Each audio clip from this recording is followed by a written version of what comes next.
Dahil sa mga sunod-sunod na sakuna gaya ng landslide, dahil yan sa mga pag-ulan, nananatili pa rin sa mga evacuation centers ang daan-daang pamilya sa Davao de Oro. Yan ang ulat ni Jaira Mundez ng PTV Davao. Puspusan ang pagtulong ng Department of Social Welfare and Development Region 11 sa mga nasalanta ng sunod-sunod na mga sakuna sa unang quarter nitong taon sa Davao Region. Dahil na rin sa epekto ng shear line, trough ng low pressure area at ang malagim na Masara landslide sa Davao de Oro. Nananatili pa rin ang nasa 811 na mga pamilya sa evacuation centers na apektado ng Masara landslide dahil wala pang matitirhan. If you have visited the evacuation centers, you would observe that the support of the community, the civil society, the NGOs are very overwhelming. Kita nyo po talaga doon yung donations. Sa tala ng DSWD, umabot sa higit 720 million pesos na halaga ng ayuda ang naipamahagi nila sa mga apektadong residente. Ito ay sa pamamagitan ng food at non-food items, assistance to individuals in crisis situations o AICS at ang Emergency Cash Transfer o ECT program.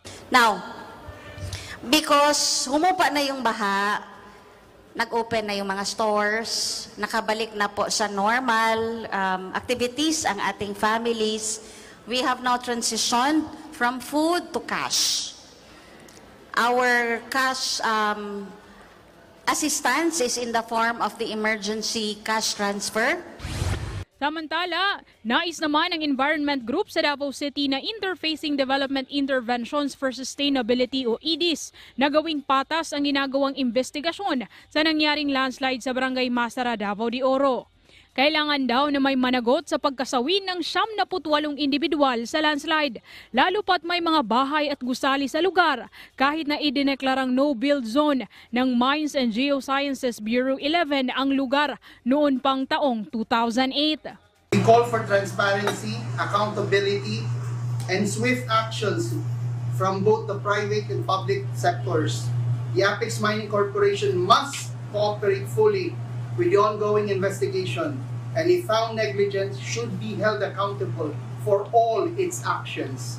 Una nang naglabas ng sariling investigasyon ng National Bureau of Investigation o NBI-11 upang malaman kung may mga tao at ahensya na lumabag sa batas na posibleng maging dagdag na dahilan kung bakit marami ang namatay sa naturang landslide.